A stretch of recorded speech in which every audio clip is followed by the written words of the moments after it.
تمام دوستوں کو یہاں تشریف لانے کا شکریہ ادا کرتا ہوں. 4-5 روز سے ایک مسئلہ بنا ہوا ہے. ویسے تو پچھلے 1 سال سے جب سے یہ عبوری حکومت آئی ہے اور موجودہ ڈی پی او صاحب آئے تو اس ضلع کے حالات میں میری پوری نظر تھی، کیونکہ پہلے پی ٹی آئی کی حکومت تھی. اس وقت بھی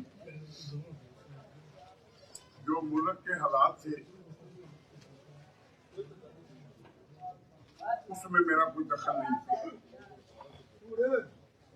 لیکن جب سے یہ ہوا تو پھر نون لیگ کا کوئی عمل دخل تھا. تو جس طرح اس ڈی پی او نے اس انتظامیہ کو چلانا شروع کیا تو میں نے بھی پھر اپنے سمجھ کے مطابق ان کو کہتا رہا کہ یہ غلط ہو رہا ہے، یہ وارداتیں ہو رہی ہیں، یہ منشیات فروختی ہو رہی ہے، یہ لوگوں سے زیادتی ہو رہی ہے، یہ لوگوں کے جانور چوری ہو رہے ہیں، کسی کے ساتھ کوئی تعاون کرو کہ اچھے آپ کے ایسے تو نہیں.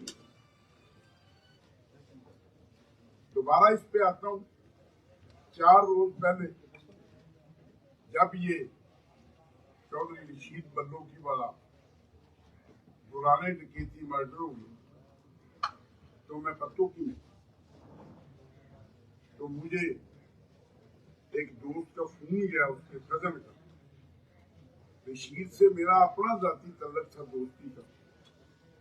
تو اس نے مجھے فون کیا کہ وہ بینک سے پیسے لے کے نکلے اور وہ بلوں کی جاتے ہوئے راستے میں ڈاکوؤں نے اسے پیر مار چھوڑا. اور دوسرا ظلم یہ ہے کہ دونوں ایسے کیوں اون ہی نہیں کر رہے. وہ کہتا ہے کہ جی یہ سرائے مغل کا ایریا ہے، دوسرا کہہ رہا ہے یہ پتوں کی صدر کا ہے، تو ہماری کچھ مدد کی جائے، لاش بے یارو مددگار بنے. میں نے ڈی ایس پی پتوں کی کو فون کیا اور میں نے سخت لفظ استعمال کیے کہ یہ کیا زیادتی ہو رہی ہے، یہ پاکستان ہے یا انڈیا کی کوئی فوج نے آگے حملہ کر. تو جب مجھے پتا لگا کہ 1.5 گھنٹے کے بعد وہاں پہ ایک ڈاکو بھی زخمی ہوا ہے، یہ پولیس اس ڈاکو کے پیچھے نہیں گئی، تو وہ اپنے جھگڑے میں لگے رہے. اس کی 1.5 گھنٹہ لاش وہاں پڑی رہی، ایک پاکستانی کی، ایک انسان مسلمان انسان کی. تو میں اگلے دن جب اس کے افسوس پہ گیا تو میں نے ڈی ایس پی پتوں کی کو کہا کہ آپ بھی ادھر آؤ. میں جب گیا تو وہ بھی آئے اور ان لوگوں کا رونا میرے سے دیکھا نہیں جا. میں اس حلقے کا ایم ایل اے ہوں، 10 لاکھ لوگوں کا نمائندہ. تو میں نے پوچھا ان کو کہ یہ بھائی کیا ہوا ہے، اور میں دیکھ کے حیران ہو گیا کہ ایک آدمی کے قتل پہ یہ پولیس کا یہ رویہ.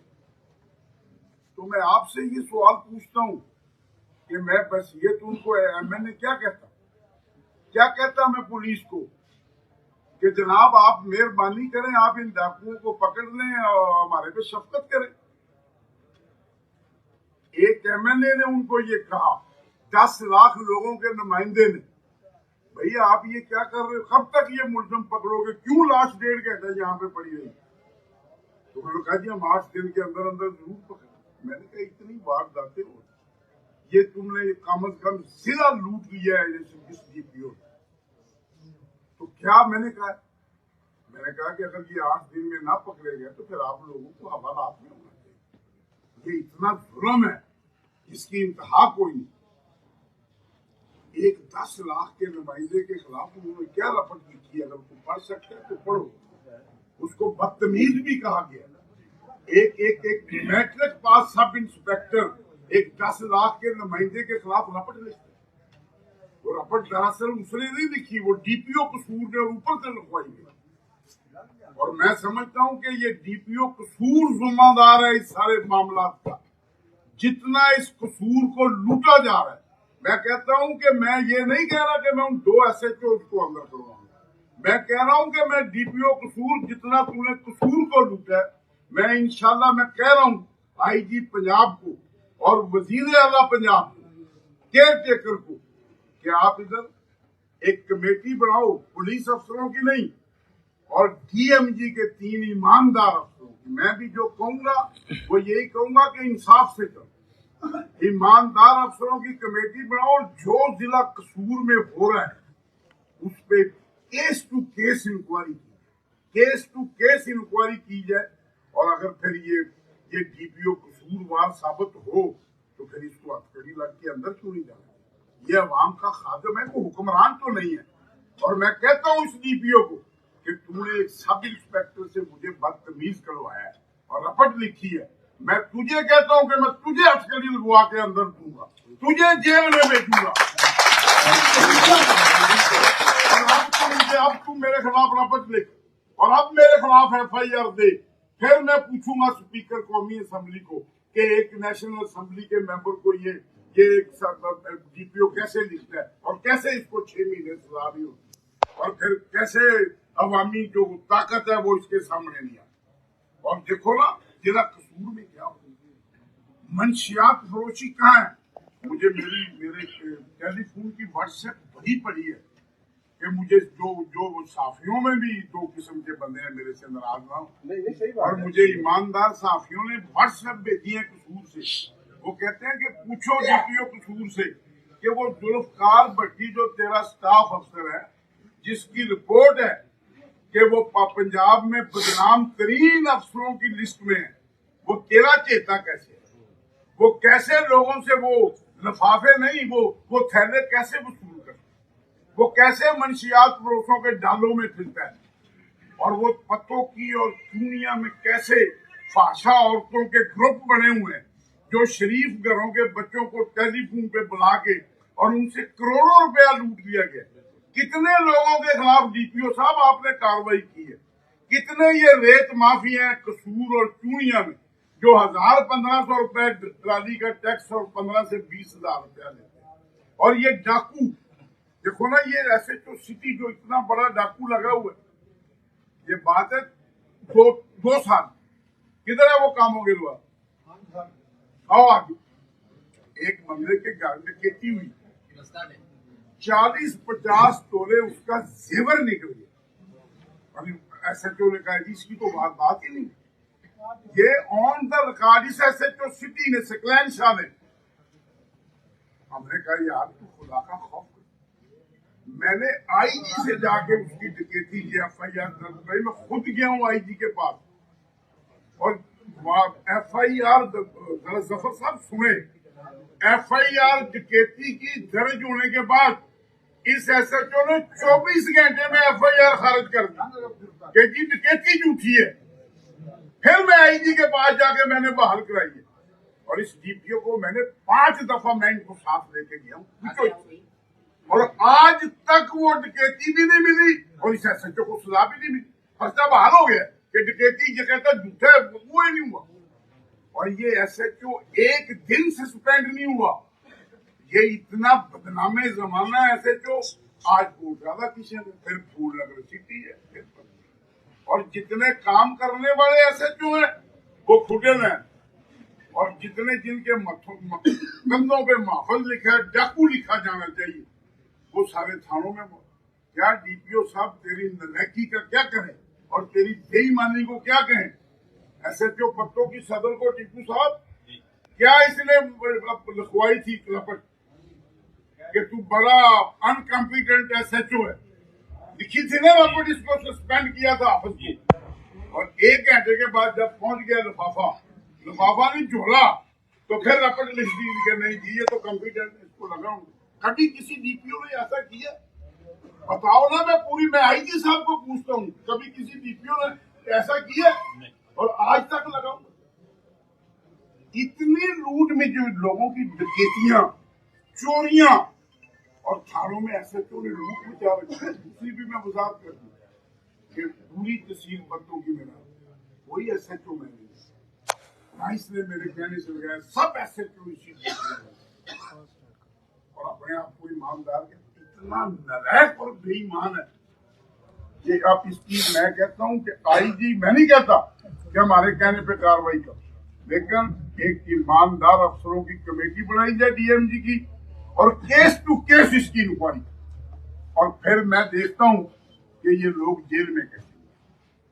میں دوبارہ یہ کہہ رہا ہوں انشاءاللہ، ورنہ نواز شریف کی حکومت آ رہی ہے، میں کسی ایسے کو تبدیل نہیں کروا رہا، کسی ڈی پی او کو تبدیل نہیں کرا رہا، لیکن جن لوگوں کے گھر لوٹ گئے، جن لوگوں کے جانور ہو گئی ہیں، جن لوگوں کے گھروں میں 15 بندے داخل ہو گئے اور آج تک برآمدگیاں نہیں ہوئی، میں ڈی پی او قصور تجھے کہہ رہا ہوں کہ میں بالکل وہ برآمدگیاں، وہ پیسے اگر میں نے لوگوں سے ووٹ لیے میں نے ان کے گھروں میں پہنچانے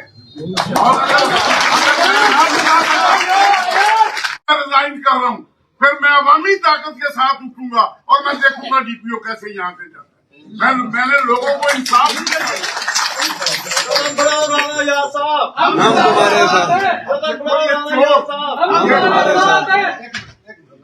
یہ کہتے قانون میں تو یہ عوامی خادم ہے۔ ایک ایم ایل اے نے کہا کہ اگر تم نے قتل 8 دن میں برآمد نہ کیا، مجرم نہ پکڑے، تو لاکھ کے نمائندے کو کہتے ہو کہ یہ بدتمیز ہے۔ کون سی بدتمیز؟ اور بھائی تم شریف آدمی پھر کدھر جاؤ گے؟ پھر تم ایس ایچ او کے سامنے ہاتھ مان کے کھڑے ہو گے۔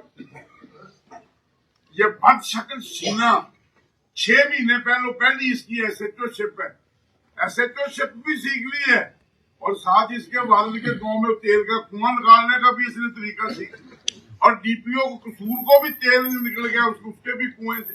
دیکھو نا کہتے اس کے گاؤں میں کیا تیل کا کنواں نکلے اور کیا رہن پہن چل گئی۔ یہ صافی جا کے دکھائیں لوگوں کو تصویریں سے، اور کیا کر دیکھو نا کسی M N A M P A کو اس کا سٹاف افسر ریسیو نہیں کرتا، جب ریت کے ٹھیکیدار اور جب یہ عورتوں سے جو 15 لاکھ روپے شریف لوگ اپنی عزت سے ڈرتے ورگلائے جاتے ہیں، جو نوجوان دیتے ہیں، تو اس کا سٹاف افسر دفتر کے باہر آ کے ان کو ریسیو کرتا ہے۔ یہ سب کیمرے لگے ہوئے ہیں، دیکھو، اور یہ شریف آدمی بنا پھر انہوں نے پورا ضلع لوٹ لیا ہے، اور جتنی کہتے ہیں ہم نے گینگ پکڑے، گینگ پکڑتے جلدی برآمدگیاں ڈالتے ہیں، کسی کے گھر تو کچھ نہیں، ایسے جو لوٹتے ہیں حصہ اوپر جاتا ہے اور لوگ روتے پھر لوگ روتے، مگر کسی کا گھر لوٹے کدھر ہے وہ کام ہوں گے لوگ آگے آ رہے ہیں۔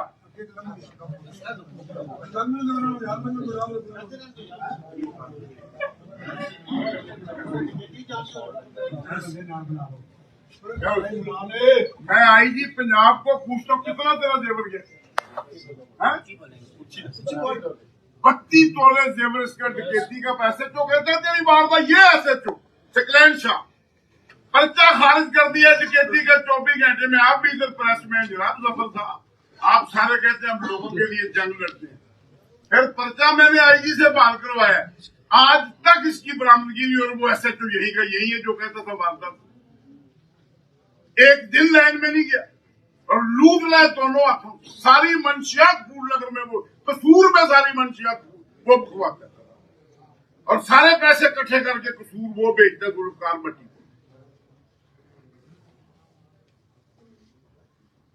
جتنا ظلم قصور میں ہو رہا ہے، اور آج میں نے پورے ضلع کے جو 2 ایم این اے ہیں اور 7 ایم پی ہیں نون لیگ کے، نواز شریف کی سربراہی کو اپنی پریس کانفرنس میں نے اپنے بیٹے کو بھی نہیں بٹھایا، محمود انور کو بھی نہیں بٹھایا، کہ میں اس ڈی پی او کو اتنی اہمیت نہیں دینا چاہتا کہ اس کی اوقات کیا ہے، کہ لوگ کہیں گے کہ اتنی بڑی پتہ نہیں ہے کہ اس نے کیا، کہ میں خود بات کروں، لیکن میں اس ڈی پی او کو اور جو جس کے گماشتے جو ہیں، جن کے کندھوں پہ محفل لکھا ہوا ہے، میں انشاءاللہ ان کے گھڑے میں ڈاکو کا توق ڈال کے اور لوگوں کی برآمدگیاں کرواؤں، اور ان کو چھوڑوں گا، اور ہر بندے کی چوری ڈکیتی اس کے گھر پہنچے گی، جو پیسے لیے ہیں وہ میں کسی کا تبادلہ نہیں ہوگا، اور کوئی نہیں جائے گا، میں ان کا حشر کر کے چھوڑوں گا انشاءاللہ، اور نواز شریف کو ساری بات سناؤں گا، اور یہاں پہ کوئی کسی سے زیادتی نہیں کرے گی، ایماندار افسروں کی کمیٹی بنے گی، کیس ٹو کیس انکوائری ہوگی، اور جو سزاوار بنیں گے پھر وہ سزا بھگتیں گے، اور جنہیں ان کا مقدر ہوگی۔